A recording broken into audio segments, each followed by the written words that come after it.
Hi, this is Paul. I don't know how many of you caught it, but Twitter had a piece from the Daily Mail that showed this mosaic that they found in Syria of the Trojan War. Really stunning, beautiful mosaic that was uncovered, and I'll put a link below in terms of it. But just an unbelievable mosaic. And what struck me about it was again how we live in the midst of stories and how stories work in our world to sort of calibrate us and set us. I made the video earlier this week that talked about Jon Stewart and Tucker Carlson. Other people in the YouTube comments mentioned various people, and then I was thinking about FDR using the fireside shot, Walter Cronkite being the most trusted man in America, George Washington. It seems like we do our collective and communal relevance realization through each other and images that we have of each other. I was having a conversation with I try not to name people in my videos unless they explicitly mention it, but someone who's followed the channel quite closely. He lives in San Francisco, and every now and then now he's coming out he knows who he is once he hears this. Comes out semi-regularly to Sacramento for work, so we were able to do lunch together. And he's followed this little corner of the internet quite closely, and he's he's been writing a master's thesis on a lot of the work that we've been doing. And talked about how it's not only it's the characters, it's the narratives, that a lot of how we pull life together is through you'll notice some of, I don't, nobody said anything in the comment section that I caught, these screeings of light, a little neologism here, where these are, we're beings of light, but we're on a screen. So we're sort of these screens of light, and we navigate and we work on the world through that. Now when Kanye did his Tucker Carlson interview, I don't have Fox News, and so I haven't been able to watch it yet, but I'm working on watching the whole interview. It's just fascinating to me the way that, again, we're using narrative. Someone today talked about, combinatorial explosiveness. Well, that's not a thing. Well, let's talk about the overwhelming pieces of information in this information age that very quickly just overwhelms our capacity to take in new information. That's what we're talking about in combinatorial explosiveness. I use that term just because, thanks to John, many people in this little corner understand it. And I can illustrate it with how much time do you have in your life to research and come to a well-informed decision on just about any single element or aspect of your life, and then multiply that by all the possible elements and aspects of your life, and on and on and on. And what happened in modernity is we sort of outsourced this expertise to authorities, such as doctors and churches and academics and so on and so forth. But once you take that move, you're already using another individual or a narrative. And of course, all these narratives are nested in other narratives, because you might be, say, your political narrative here and your religious narrative here and your personal narrative here. And of course, there's all these narratives together. And what's happening now is that we have, instead of, let's say, one church with one pope, or one king, or one lord in the region, or one professor, or one teacher, now suddenly we have access to, and we're bombarded with so many authority figures, and we're all trying to sort of figure out who to believe and how to go about it.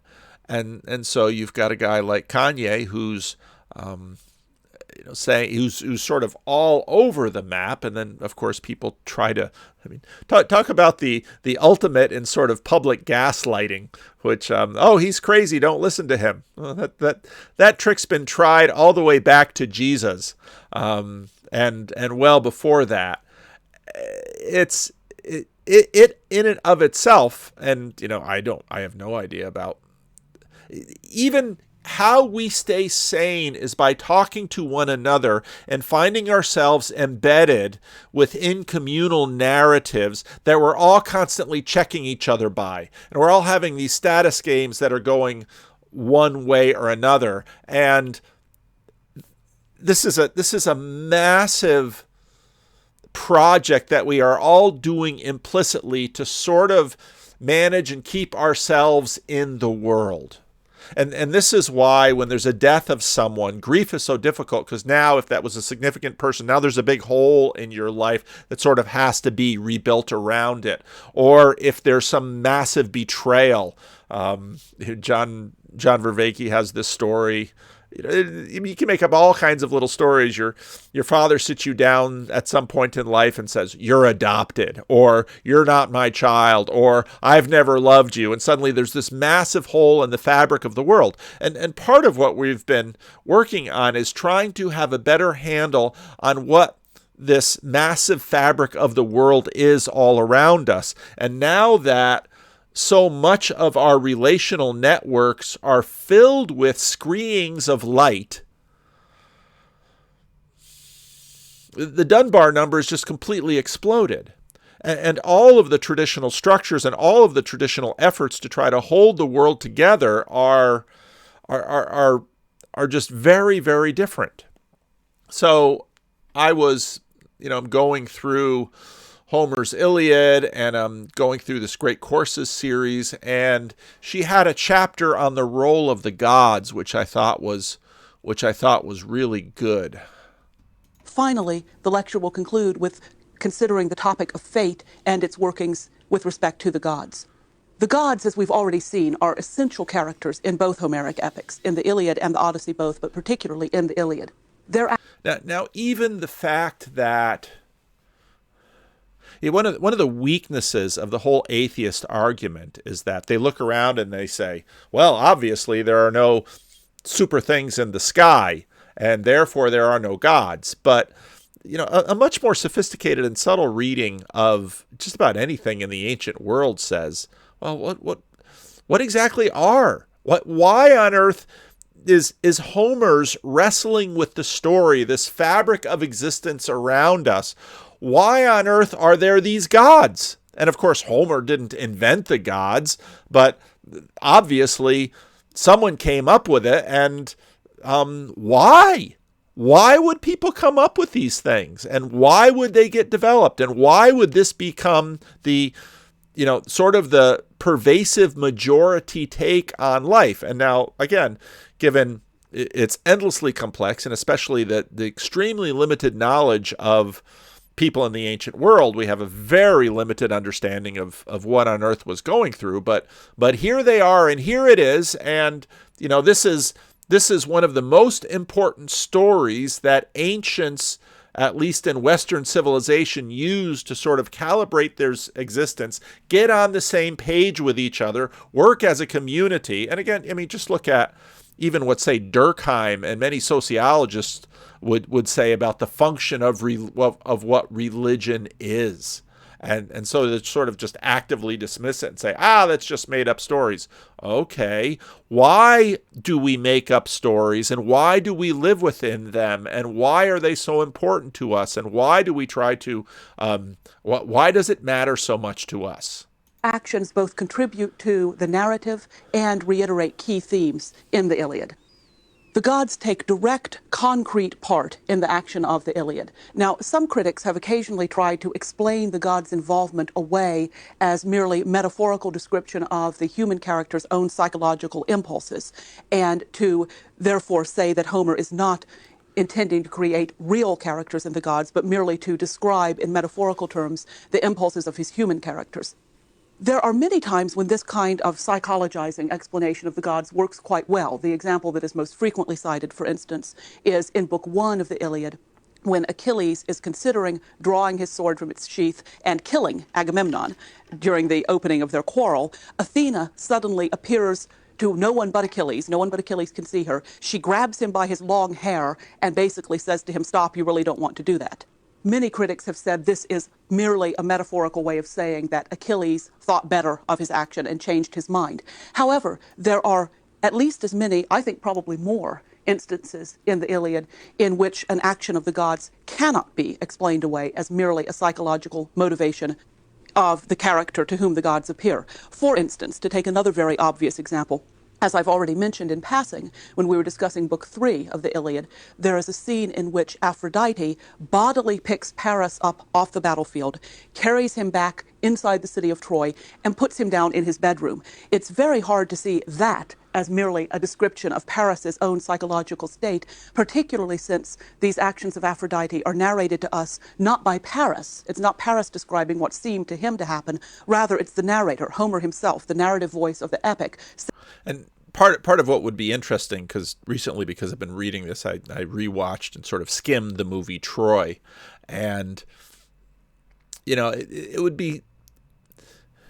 I would love to see movie makers do if you can do the Marvel Cinematic Universe, you could do the story of the Iliad complete with gods acting like gods. That would be a more faithful rendering of the story. It's hard. It's simply hard to imagine this story without the gods. They're deeply integral to the whole story. Saying Aphrodite went, picked Paris up, and carried him off the battlefield. I think we have to assume that these gods are within the context of the epic, given an actual reality, that they are actual characters who interact with one another and with the humans, and not merely metaphorical ways of describing the humans' own psychological conditions. The involvement of the gods in the narrative not only motivates and moves along the action of the Iliad, there are many times when it also reiterates key themes and key points that have been made elsewhere in the narrative. So, for instance, often the actions of the gods enhance the audience's sense of inevitability, their sense that the storyline must go in precisely this way at precisely this moment, that things have to happen as we see them happening and can happen in no other way. There are many times in the Iliad when a scene would make perfect sense, when it is sufficiently motivated merely by human actions and human motivations, when the gods are not necessary to... And this is a point that I often find some atheists simply completely miss, because they'll say of Christians, well, Christians always believe, and then they just have all this God stuff, and it's like, no, the Christians have all the things down below here that they recognize and understand, just like heaven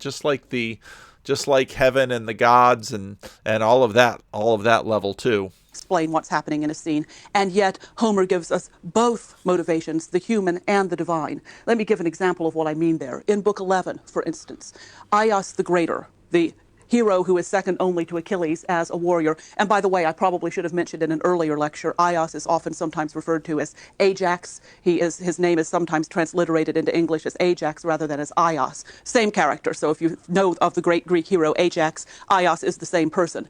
There's a scene in Book 11 in which Aias the Greater, in exhaustion, drops back from fighting and pauses for a moment, and the Trojans get a momentary bit of ascendancy over the Greeks. This is perfectly understandable. A warrior who has been holding off the ranks of the enemy almost single-handedly drops back from the fighting temporarily. And she notes it, in case you've never read the Iliad, that many of the times the sway of battle back and forth is attributed to the gods. And one of the things that I've been thinking of as I've been going through the Iliad is, in fact, all of the sort of ways that they attribute things to Zeus.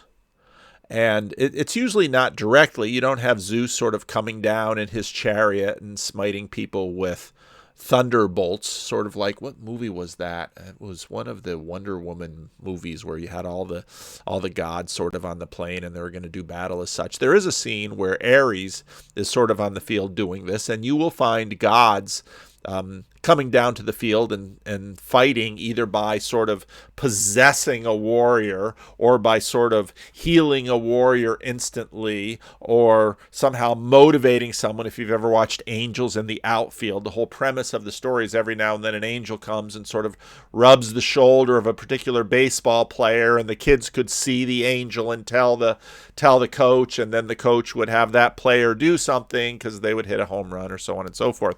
So you have all these sort of imaginative ways of trying to figure out the participations of gods with humans, and the Iliad has sort of a whole range of ways that it talks about it and tries to express it. No more motivation for that is needed. And yet Homer tells us that Zeus put fear into Aias's mind, and he dropped back from the fighting momentarily. This is the kind of instance, I mean, in which there's a double kind of motivation going on. The actions are perfectly understandable purely on the human level, but by adding a divine motivation as well, by saying that the gods are, in some sense, controlling the human's perceptions and the human actions. Homer adds to our sense of inevitability for how the story is going at this particular point. This kind of double motivation, showing actions motivated both by the human's desires, actions, and impulses, and showing the same actions motivated at the same time by the gods, this kind of double motivation is often referred to as overdetermination by literary critics. An action is overdetermined in a work of literature when it is explained by more than one cause, any one of which would be sufficient to explain why the action or the event happens as it does. There's a lot of overdetermination in the Iliad. In their interactions with one another in particular, not just in their interactions with humans, but in their interactions with one another, the gods reiterate some of the most important underlying narrative themes of the Iliad.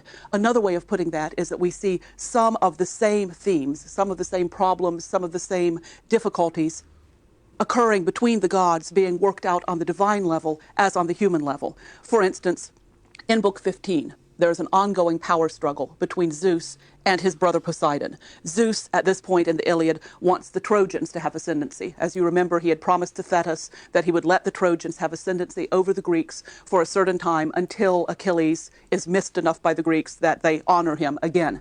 Poseidon, on the other hand, is very much on the side of the Greeks at this point, and he wants them to have ascendancy over the Trojans.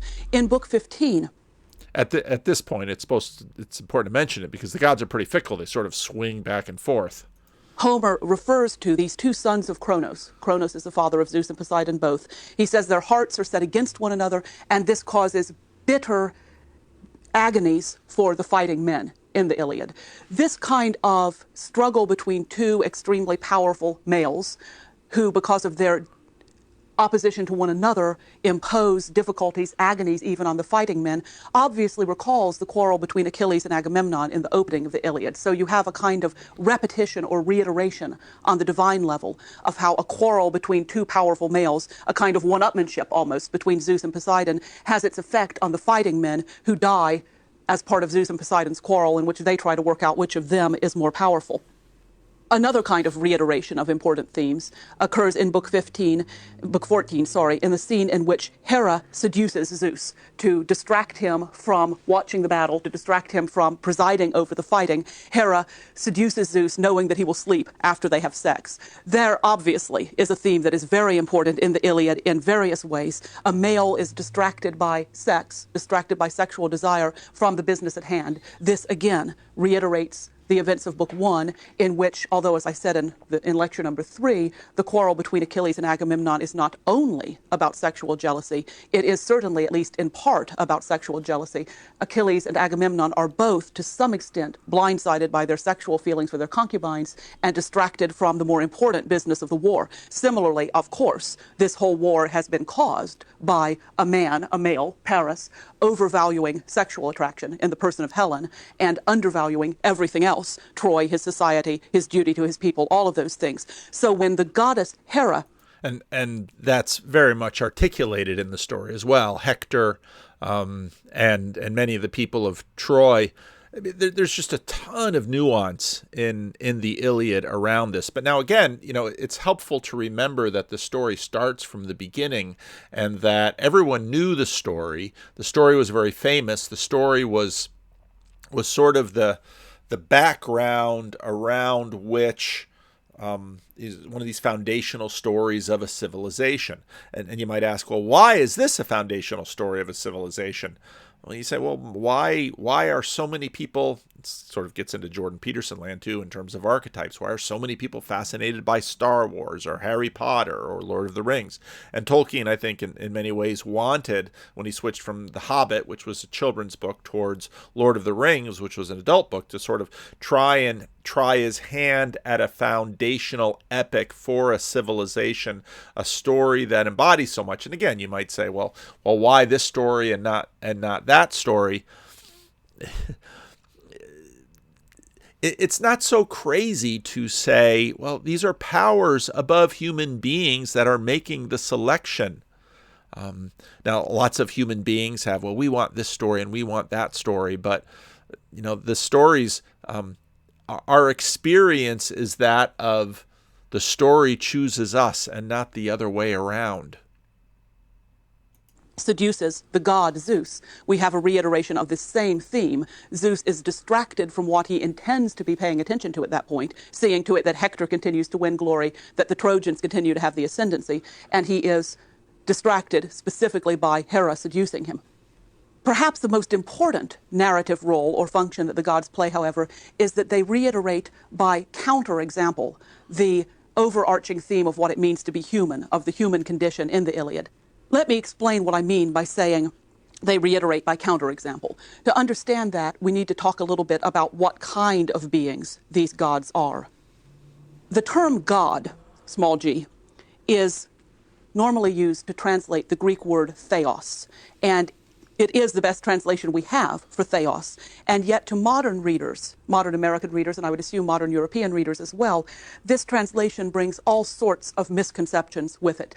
I like this section. This is really the part of this class that I really wanted to bring forward, because she does have a good understanding of the nuances and the difficulties. I mean, sometimes you have new atheists talk about, the God of the Bible as if the God is as if it's Zeus, and whereas there are certain ways in which, let's say, Zeus becomes Jupiter, becomes Jove, and there are moments where Zeus is sort of like, let's say, the all-powerful God of the Bible, but those are usually only fleeting moments. I've been reading The Religion of Israel again, and just continue to ponder, sort of reading this while I'm going through the Iliad, just thinking about Kaufman's arguments about the sense of the lack of this type of mythology in the Bible, and this is the part of the conversation that really gets interesting for me.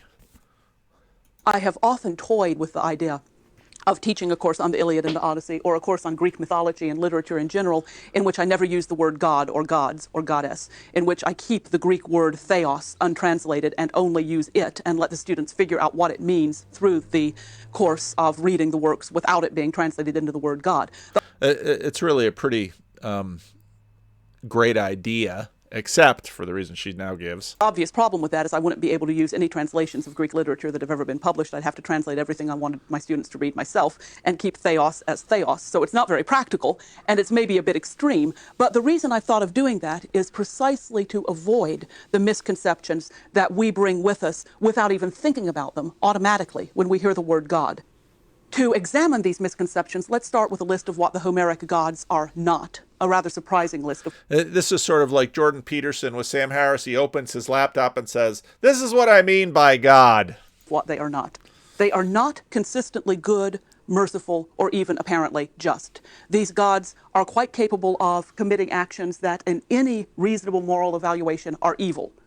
Now, what's funny is because her reasonable moral evaluation is, of course, after 2,000 years of Christendom.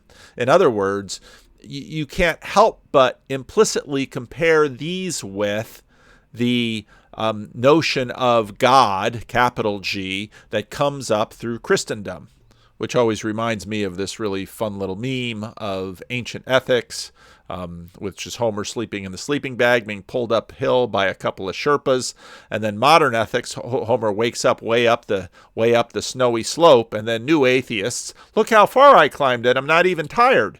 Well, all of this has been baked into her students. This is an inheritance that they have received. It's a package, and it's deployed in their assumed mapping, their assumed fabric of the world, that now, the theos, how does this relate to, and again, the problem doesn't really go away if you just change the language, because, of course, this is the word in Greek, and it's the word in Koine Greek.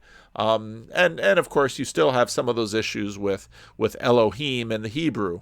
are wicked, are unmerciful, are unjust. These gods are not necessarily good, merciful, or just. Though they know a very great deal, they are not omniscient.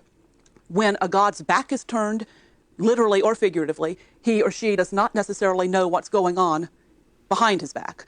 The best example of that comes in the Odyssey, when at the opening of the Odyssey, Athena seizes the opportunity to help Odysseus, to help him back home to Ithaca. Odysseus is being persecuted by Poseidon, who hates him. But at the opening of the Odyssey, Poseidon is off in Ethiopia getting sacrifices from the Ethiopians. This is when Athena can move in and help Odysseus, because while Poseidon is, so to speak, out of town, he won't know what Athena is doing in his absence. Now this also sort of brings to mind Elijah and the prophets of Baal on Mount Carmel, and it brings to mind again the points that are made by Ezekiel Kaufman in his book of the radical difference between the Hebrew conceptualization of the universe versus, let's say, the Greek. Obviously, Poseidon is not omniscient. When his attention is directed elsewhere, when he is away, he doesn't know what's happening behind his back. Equally obviously, in the Iliad, again, the scene of the seduction of Zeus by Hera, the whole point of that is that while Zeus is concentrating on Hera, he's not going to notice or know what's happening on the battlefield.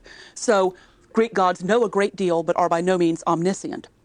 Similarly, though they are extremely powerful, they are not omnipotent. They cannot do anything and everything that they want to do.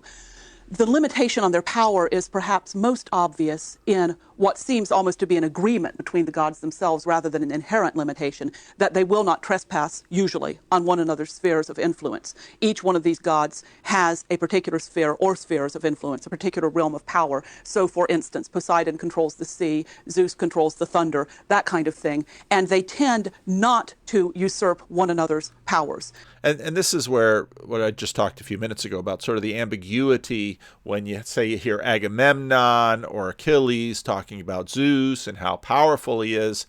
Well, it's not exactly clear how these gods exert their power, and sort of becomes a little bit more clear when you sort of see them in their domains. They tend not to take over the roles of other gods. Now, whether they could or not is perhaps questionable. So this may be a voluntary limit on their power rather than an inherent limit on their power. But there also seems to definitely be the sense that they are not in any way absolutely omnipotent. For instance, it seems to be taken as a given that Zeus could not simply annul death, that Zeus could not simply say, we're not going to make human beings die anymore.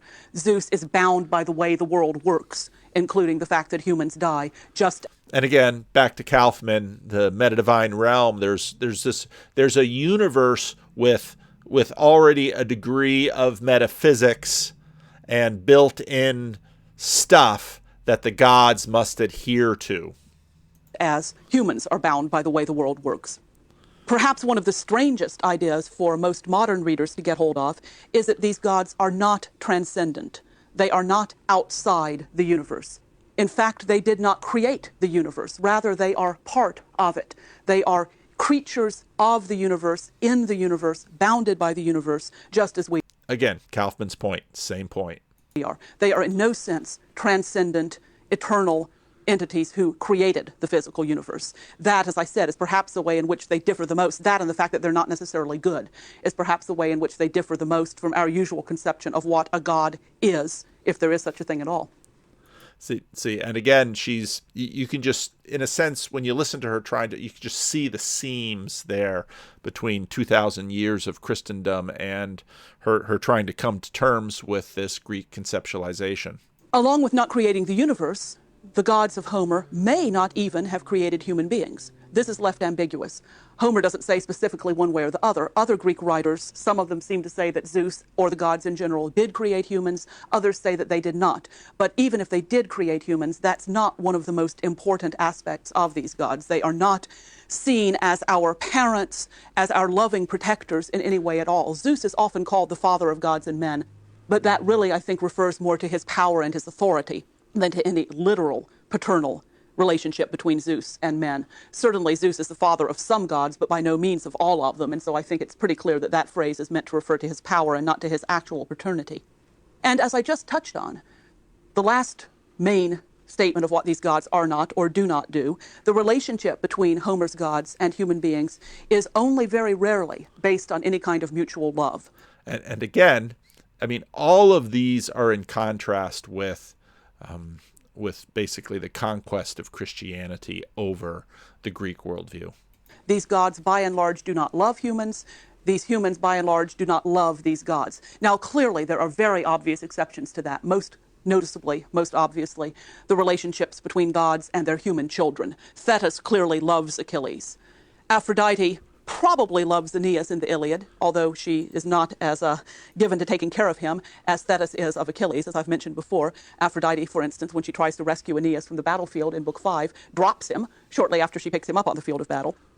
But by and large, with the exception of human children and god parents, the gods do not seem to love humans, at least not in the sense that those of us brought up in a Judeo-Christian tradition would expect gods to love humans. So they're not good necessarily. They can be good when they want to, but they're not necessarily good or merciful or omnipotent or omniscient or transcendent or loving. What are they? On the most basic level, these gods clearly originally represented or came into being in some sense in order to represent personified forces of nature. And they retain that aspect, even in the Homeric epics and in later literature. They are much more than mere personifications of forces of nature. They're much more than mere representations of the natural world or of human culture. But their roles as natural forces plus additional aspects are still very obvious in the Iliad and in the Odyssey both. Now this is clear because there's other gods. There's, you send the god of sleep out and everybody goes to sleep. You have other gods that are sort of merely functionaries, and then you have these gods which are named and they have their sort of full-fledged personalities, but yet this aspect of the gods is clearly there. For instance, Aphrodite is sexual passion. She not only controls sexual passion, she not only inflicts it on humans, gods, and animals. In some sense, she is the embodiment of sexual passion. Ares, son of Zeus and Hera, is war. Zeus says to Ares in the Iliad, and if you have any understanding of what the relationship is between Zeus and Hera, yeah, war is their child. That Ares is more hated than any other god. The reason for that is because Ares is battle. Ares is war. He doesn't just control it or govern it. To some extent, he is the embodiment of war. Now, again, this is not merely metaphor. These gods really do control the forces of nature with which they are associated.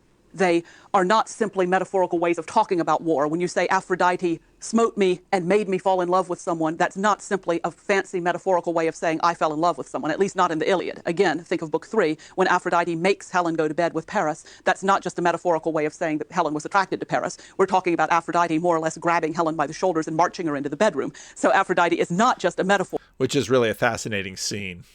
But she is deeply associated with the force that she embodies, in her case, the force of sexual passion. This works for many of the gods. Zeus perhaps began as a god of the sky, of thunder, of lightning, of weather. He comes to be much, much more than that, but he retains some of the aspects of a sky and weather god.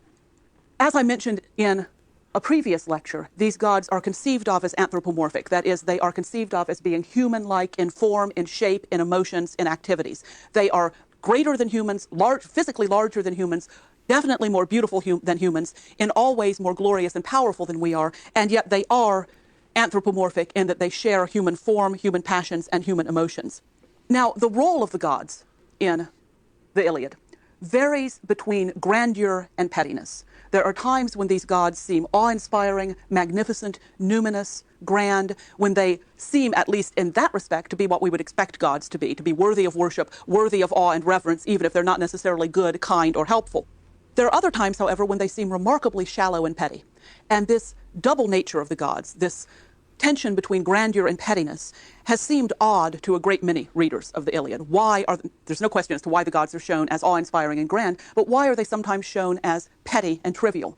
To understand what's going on there, why Homer treats the gods this way in the Iliad, I think we need to realize that there are two distinct viewpoints at play here.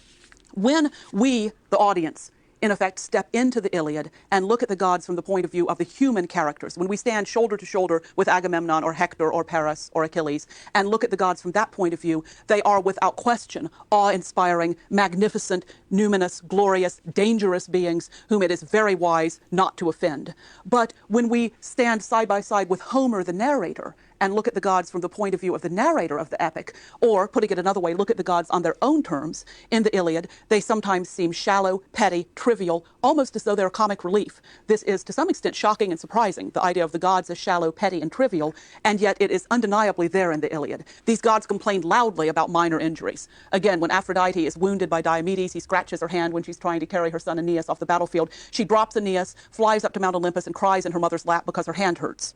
The gods are easily distracted from the troubles even of their human favorites. They brawl with one another, they call each other names, they box each other's ears, they behave in many very undignified ways. Perhaps the most obvious example of the gods as undignified, again, is the scene in which Hera seduces Zeus in Book 14 of the Iliad. Hera does this in order to help Poseidon help the Greeks. If she can turn Zeus's attention away from the battlefield, the Trojans can be temporarily overcome by the Greeks. Zeus won't help them. So Hera decks herself out. She borrows seductiveness from Aphrodite. She makes herself as beautiful as possible. She gets the gods Sleep to promise to put Zeus to sleep after they have had sex, and then she shows herself to Zeus. And Zeus, looking at her, says that he really, really wants to go to bed with her right now.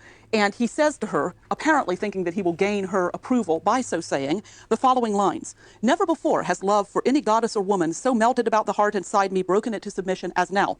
Not that time when I loved the wife of Ixion, who bore me Pirithous, equal of the gods in council, nor when I loved Acrisius' daughter, sweet-stepping Danae, who bore Perseus to me, preeminent among all men, nor when I loved the daughter of far-renowned Phoenix, Europa, who bore Minos to me, and Rhadamanthus the godlike, nor when I loved Semele or Alcmene in Thebe." You get the idea. He goes on and on and on. This is not dignified. And again, Zeus is pretty randy. Zeus is spreading his seed all over the place. Behavior. This is particularly not what you would consider appropriate to the father of gods and men, the ruler of the gods, when you consider that Hera is the archetypal jealous wife. She hates the other females that Zeus has been involved with. She particularly hates the sons that they have borne him. For him to think that he will soften her heart, gain her favor, make her feel kindly disposed towards him by listing this laundry list of other females that he's had affairs with and the sons they've borne him, it's hard to see this as anything other than comic, as anything other than undignified on Zeus's part and comic on the part of the poet. So the obvious question is, why does the Iliad present this double view of the gods? What does the epic gain from this apparent pettiness of its divinities? It wasn't by any means necessary for epic to portray the gods this way. The gods in the Odyssey are much less shallow, much less petty, much less trivial than the gods in the Iliad. I think the key point for understanding what's going on here with these gods in the Iliad is once again to look at them as a means of comparison for humans. The gods lack human vulnerability. They cannot be seriously wounded. They cannot be killed. And this is, I think, a really good, subtle, nuanced point. And along with lacking human vulnerability or the possibility of death, they lack human seriousness and any capacity for nobility. If you think about that for a minute, I think you'll see what I mean. A being that cannot risk anything serious, an entity that cannot be seriously harmed, let alone killed, is incapable, is almost by definition incapable of showing courage, altruism, nobility, self-sacrifice, any of those virtues that we admire most in humans, any of those virtues that perhaps come into fullest detail in a war. Courage, self-sacrifice, and so forth. An immortal being that cannot even be seriously wounded cannot exhibit any of those traits. And so in a very real sense, Homer's gods are more trivial than Homer's humans. Homer's humans can display courage, nobility, and self-sacrifice. His gods can't. And I think the treatment of the gods as trivial highlights that difference. This contrast between the humans in the Iliad, who are faced with the absolutely serious issues of life and death, and gods who can risk nothing, once again underlines what it means to be human and how serious a matter that is. Finally, I can't leave a discussion of the role of the gods in the Iliad without looking again at the concept of fate, or in Greek, moira. Moira is a word that originally meant lot or portion, and continues to mean lot or portion. If you divide a haunch of meat among various different people, you give each of them a moira, each of them a portion. But moira, perhaps moira with a capital M, comes to mean a human's share of life, portion of life, and therefore by a very easy transition in meaning the time of a human's death, the instant at which your share of life is over. As we've already talked about a bit, each person's moira is inevitable, but generally not known ahead of time. And moira has been defined, I really like this definition, as what in retrospect was bound to happen. You cannot ahead of time see what someone's moira is, but you can look at the events afterwards and say it must have always been ordained so. This particular warrior must have been fated to die at this particular time. That was his moira. So moira can be defined as what in retrospect was bound to happen. Now, the gods generally seem to know each human being's Moira. Thetis knows that Achilles has this choice that we've already talked about, this very odd choice between two different fates, between two different types of Moira. She can tell him about it because she knows about it. Zeus knows that Achilles will kill Hector, that Hector will kill Patroclus. Zeus pretty much knows everything that is going to happen in the whole course of the Iliad. So the gods know what humans' Moira is. The question of whether or not the gods can change it or can interfere with it is left ambiguous by the Iliad. Usually the answer to that question seems to be no. For example, Thetis can tell Achilles about his choice of Moira, but she very clearly cannot change it for him. She can tell him the terms of his choice. She can't affect what those terms are. There is one very famous and very important scene in the Iliad where Zeus seems to entertain the idea of changing someone's Moira. This is when Zeus's son Sarpedon is killed by Patroclus, a scene that we'll talk about in more detail in the next lecture, and Zeus considers saving his son Sarpedon. Hera says to Zeus, in effect, go ahead and do that if you like, but if you do, you must realize that every god and goddess who has a human child fighting in this war will want to change their child's Moira. And so here you see this interesting determinism, and I've also been reading C.S. Lewis's the introduction to Lewis, English literature in the 16th century. Here's a hard copy of it. I don't think this is a first edition. Let's see. Completion of the Clark Lectures, Trinity College, Cambridge, 1944, Oxford at Clareton Press. This might be a first printing. Yeah, this very well might be a first printing. I picked it up used, of course. But Lewis, interestingly enough, goes through a bunch of concepts, including he makes the point that astrology is basically determinism, and magic, well, the relationship of magic. But here it's very interesting, the relationship of these gods with the fates. And again, with all of these things, it's fairly murky. It's not terribly consistent. There isn't as such sort of a systematic theology that is pulled together. Rather, it's again more of a poetic tradition that is what is brought out, and what sort of creates the fabric of the world. I'm working two images that I really have to figure out how to reconcile, but there's the fabric of the world, but there's also this mapping of the world that's inside of us.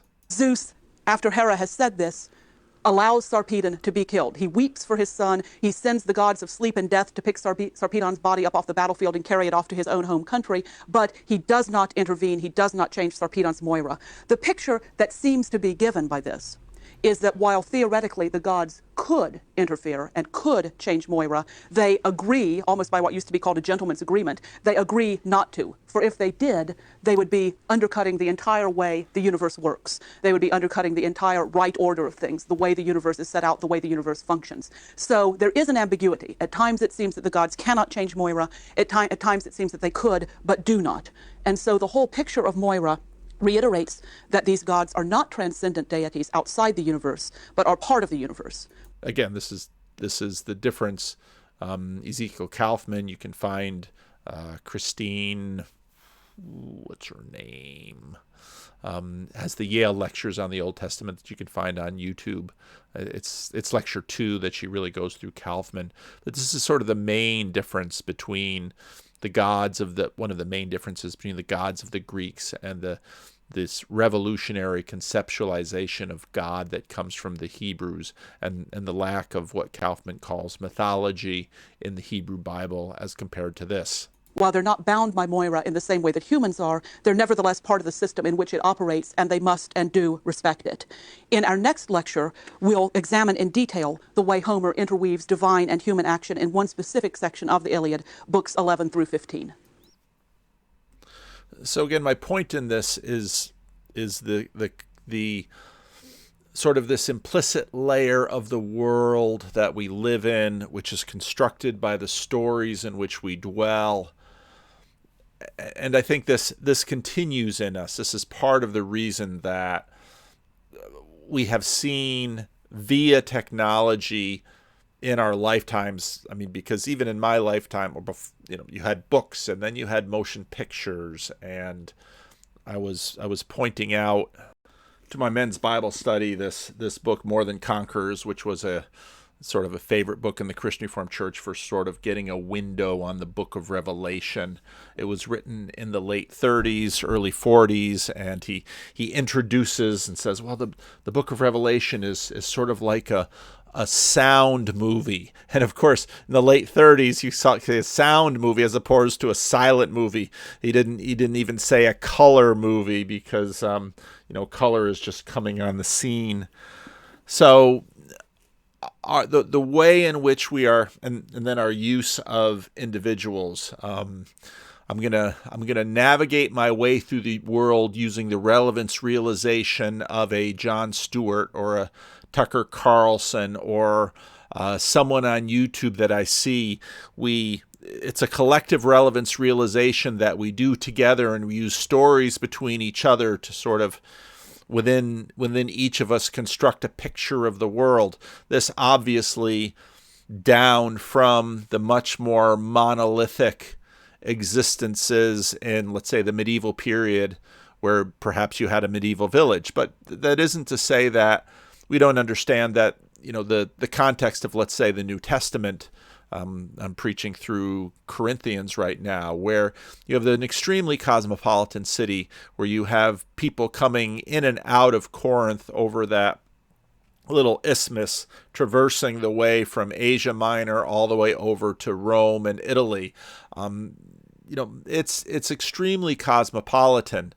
And then, of course, after 1492, you have the advent of globalization, where bit by bit by bit by bit, more and more people from all over the world are coming together. And once people are together, one way or another, their stories will have to impact each other. And this will get played out in ways that, sort of the